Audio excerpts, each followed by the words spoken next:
그때의 그 일촉즉발 상황이 좀 그랬어요. 그때 저기 3대상 구도를 갔을 때 상황이 그랬어요. 왜냐면 이제 저기 이거 생각하고 다르게 이제 중국 입장에서 보니까 얘네들이 막 이게 저 뭐냐 아니 중국을 갖다가 이거 지금 전 세계 항공모함만 붙어있다 항공모함 다 이게 중국 해안선을 다 봉쇄를 해버리고 이거 거의 3차 대전 잘못하면 3차 대전이 지금 촉발하기 일부 직전이었기 때문에 그 당시에 저기 그 가지고 3대3 그 구도로 해가지고 그 당시에 이제 회담이 열려요. 그때가 전쟁 일어나기 일부 직전 상황이었어요. 그 당시에 3대3 그 구도. 이제 그 전쟁 상황까지 가지 않기 위해서 이제 서로 저기 이제 원래 처음에는 그 두 개의 나라로 이제 그 사드가 이제 그게 이제 촉발 이게 들어온 거예요. 옛날에 쉽게 말하면 미국 입장에서는 쿠바에 핵미사일 기지 들어오는 거고 똑같은 거야. 중국 입장에서는 한반도에 사드가 들어온 거는 또 약간 옛날에 쿠바에 그 저기 핵미사일 기지 이게 들어오는 거 똑같은 거예요. 턱 밑에다가 이게 칼집을 놓는 거지. 이제 칼집을 딱 놓는 거지. 그러니까 중국 입장에서는 이제 그것 때문에 이제 이제 그런 상황에 이제 국제적인 상황이 그랬어요. 그때 정확히 따지자면 3대3 구도라기보다는 사드를 통해서 중국과 미국의 그 패권 싸움이었어. 그때 화폐 전쟁이었어. 그 당시에 진짜로. 중국이 몇 번 그 투매를 하니까 김우중 회장도 설마 미국이 이게 군사적으로 협박을 할 거지 알았지만 실질적으로 전 세계는 항공모를 다 닥닥 긁어 모아가지고 중국의 해안선까지 봉쇄할 거라고 꿈에도 생각 없어. 중국 공산당도 그렇게까지 나올지를 몰랐고. 근데 미국 입장에서는 미국이 부도나게 생겼는데 내가 이게 앉아서 그렇게 당하지는 않을 나라가 아니거든. 미국이란 나라가 왜 군사 강국이기도 하기도 해. 그러니까 전 세계에 있는 모든 항공모 모든 해상 전력을 갖다가 미국 해안선을 다 봉쇄를 해버려요. 그러니까 중국 입장에서 쫄리잖아. 미국의 그 항공모함 그게 세트예요. 항공모함 그 좌우 그 잠수함까지 세트인데 이 항공모함 세트 하나가 들어오면 그거를 막아낼 수 있는 나라가 이 세상에 몇 개 나라가 안 된다고 하더라고. 그거를 막아내서. 근데 그게 무려 10개가 넘게 그게 중국의 해안선을 다 이게 봉쇄를 해요. 실질적으로. 어마어마한 전력이죠.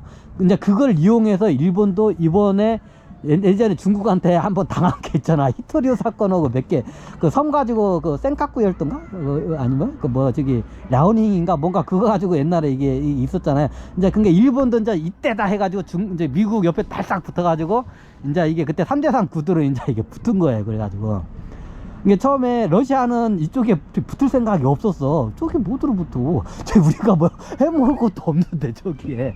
근데 이게 보니까 그게 아니거든. 이게 패권 국가 옛날에 러시아의 그때 푸틴도 옛날 그 소비에트 연방의 그 패권 국가의 그 위상을 되찾고 싶은 열망이 굉장히 강한 때이기 때문에 그때 그 3대3 구도에서 이 세계적인 이 한반도의 그 영향력을 이제 좀 발휘하고 싶어하는 욕망이 셌었죠. 이게 그때 3대3 구도의 그 각 세 나라의 이게 속 사정이었어. 그때 제일 중요한 게 화폐 상황이었어요. 중국과 미국의. 중국이 미국의 그 기축통화를 갖다 날려버리려고 했어. 그러니까 미국을 갖다 부도내버리려고 했어. 그냥. 근데 우리나라 IMF처럼. 그게 가능하냐요? 충분히 가능해요. 중국이니까 가능. 다른 나라들은 그게 안 되는데, 중국이기 때문에 가능해요, 그게. 근데 미국이, 가만히 앉아서 당할 나라가 아니죠. 그래, 어떻게 하냐? 이제 전 세계에 있는 모든, 해상 전력을 갖다 탁탁탁 긁어모아가지고 중국의 해안선을 다 봉쇄를 해버립니다. 니들 죽는다. 한 번만 더 그 짓 하면 니네 달러 투매 한 번만 해봐. 이제 뒤진다. 니들 하니까 이제 그때 이제 3대3 그 협상이 그때 이제 사드 문제와 같이 엉켜가지고 다 들어간 거예요. 그때 그 문제가. 이제 이해가 되시죠? 근데 사드 사태가 단순히 사드 하나의 문제가 아니에요. 전 세계에 있는 그 사드가 이게 사드로 인해서 다 연결이 돼서 모든 이게 세계 정세나 이런 군 외교 화폐 경제 다 연결이 돼 있는 상황이었어. 그때가 굉장히 일촉즉발해요. 세계 3차 대전이 일어나기 수 있는 일촉즉발의 상황이었어. 그때 이제 그걸 갖다가 3대상 그걸 해서 이제 그때 당시에는 이제 우리나라 입장에서는 우리나라가 이제 외교권을 이제 이걸 갖다가 그럼 나도 이제 이제 아무래도 팔이 안으로 굽으니까 내가 대한민국 사람이잖아. 그러면 대한민국 사람 입장에서 나는 모든 지략을 필 수밖에 없지, 당연히. 그래, 모든, 이게, 보니까 이제 3대상 구도면 각 세 나라의 지금 이 정치적인, 외교적인 입장을 다 알아야 돼요. 그 사람들의 입장이 어떻게 지금 처해 있는지. 그러면 여기서 우리가 봐야 할 게, 근본적인 사드가 들어왔을 때 중국이 이렇게 발끈한 이유는 이게 미국과 미중 간의 무역 전쟁과 화폐 전쟁, 요거예요. 이제 그게 사드로 그 당시에 이제 이게 꽂힌 것 뿐이에요, 그냥 그 사건이. 어디서 터질 건 터졌는데 사드로 이제 그 당시에 이제 서로 이제 꽂힌 거예요, 이게 이제 이해가 되시죠? 이게 그 당시에 미국과 중국의 상황이었어요. 자, 그러면 여기서 이제 그래서 이제 우리 한반도에 이제 북한과 남한의 이제 상황이 있죠. 이제 사드가 들어왔으니까 북한도 가만히 있죠.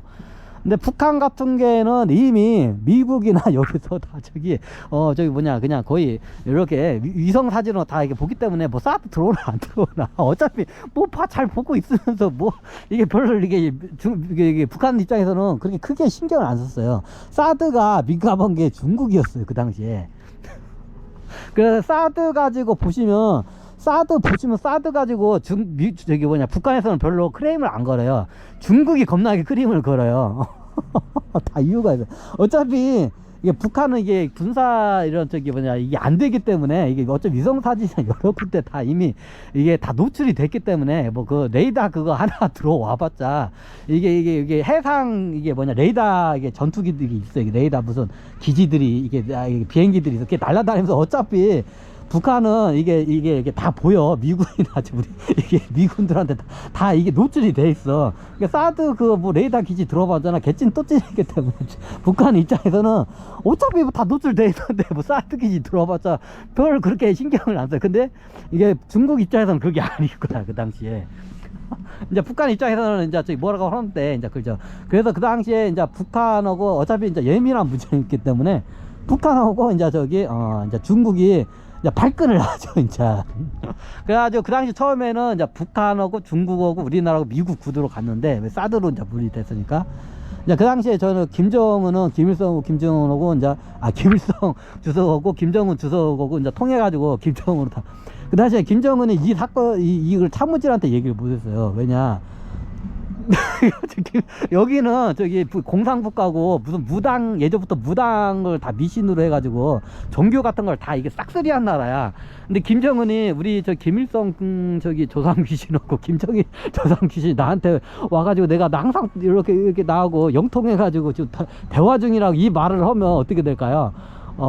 주변 측근들이 어이구 저기 나이도 어린 게 어린 놈이 그냥 저기 안 그래도 그때 이게 쿠데타도 많이 일어나고 이게 저기 뭐냐, 김정은이 이게 보위가 어떻게 보면 이게 이게 굉장히 위태로울 때이기 때문에 그 얘기를 측근들이나 참모진한테 얘기하면 미친놈으로 찍히기 때문에 얘기를 못할 때였어.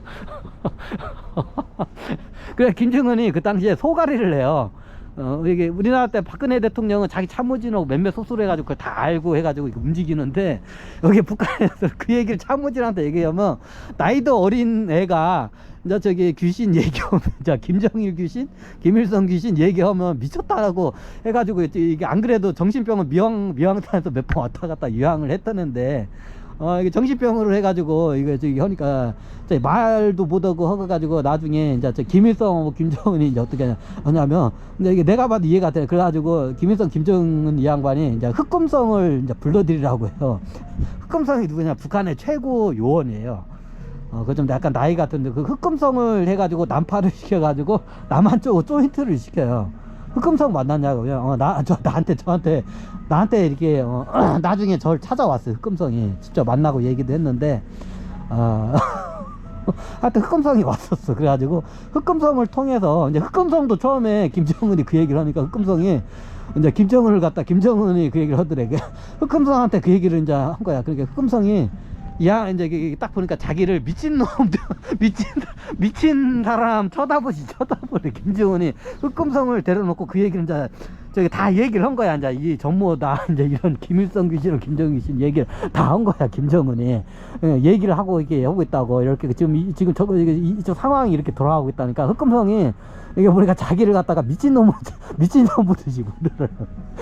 김정은 이제 그 얘기를 하는 거야. 그러니까 김정은 씨발 내가 안 믿을 줄 알았다고. 그 괜히 얘기였다고.